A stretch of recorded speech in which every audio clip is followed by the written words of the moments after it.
நீ அந்த சாரியை தான் கட்டுவேன்னு நான் நினைச்சேன். அதான் முன்னாடியே நானும் அதே கலர்ல ஷர்ட் வாங்கிட்டேன். தீபாவளி அதுமா நாளைக்கு 2 பேர் மேட்சிங்கா ட்ரெஸ் போட்டுக்கலாம். என்ன சொல்ற?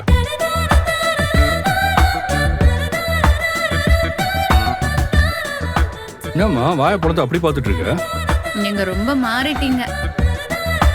ஏன் அதான் தப்பா சொல்லிட்டேனா? இப்படி மேட்சிங் ட்ரெஸ் போடுற அளவுக்கு எல்லாம் உங்களை நான் கற்பனை பண்ணது கூட இல்ல. ஏன் கற்பனை எல்லாம் பண்ற? நாளைக்கு நான் போட்டு வந்து லைவா நிக்க தான் போறேன். அப்ப நேர்லயே பாத்துக்கோ. அப்படி சொல்லுங்க.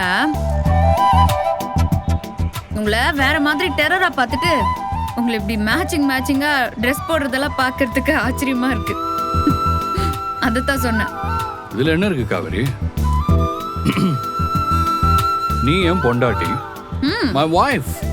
ஆமா, உனக்கு மேட்சிங்கா ட்ரெஸ் பண்ணணும்னு நான் நினைக்க மாட்டேனா? உனக்கு இந்த விஜயை பத்தி இன்னும் சரியா தெரியலன்னு நினைக்கிறேன். பக புரிஞ்சு பாரு, இதெல்லாம் என் கனவுடி. உன் கூட சந்தோஷமா எல்லா ஃபங்க்ஷனையும் கொண்டாடணும், ஜாலியா இருக்கணும். இப்படி என்னெல்லாம் யோசிச்சிருக்கேன் தெரியுமா?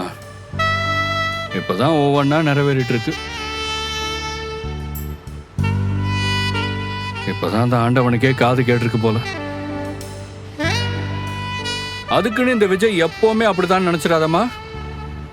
இந்த டெரர் பீஸ் எப்ப வேணாலும் வெளியே வரும். நான் சின்ன பையனா இருக்கும்போது எனக்கு இந்த தீபாவளிலாம் ஒரு விஷயமே இல்லை தெரியுமா? எப்பவும் போல அதுவும் ஒரு சாதாரண நாள். பசங்க வந்தாங்கன்னா அவங்களோட சேர்ந்து பட்டாசு வெடிப்பேன், மாஸ்க் காட்டுவேன், இந்த ராக்கெட்லாம் கையில பிடிச்சி அப்படியே நான் விடுவேன். எத்தா என்னெல்லாம் பண்ணணுமோ அதெல்லாம் பண்ணிட்டு இருப்பேன்.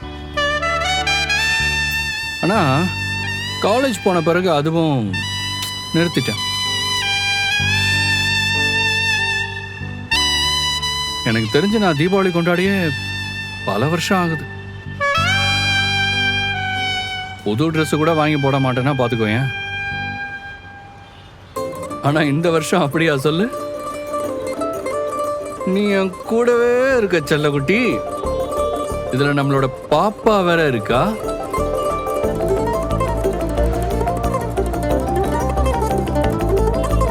இதெல்லாம் எக்ஸ்ட்ரா ஸ்பெஷல் டே. இந்த தீபாவளியை மாசா செலிப்ரேட் பண்றோம். உன் வீட்ல இருந்து வேற வராங்கல்ல? ஆமா, வருவாங்க. நீங்க கூப்பிட்டுருக்கீங்க, எப்படி வராம இருப்பாங்க? நல்லா கண்டிப்பா வருவாங்க.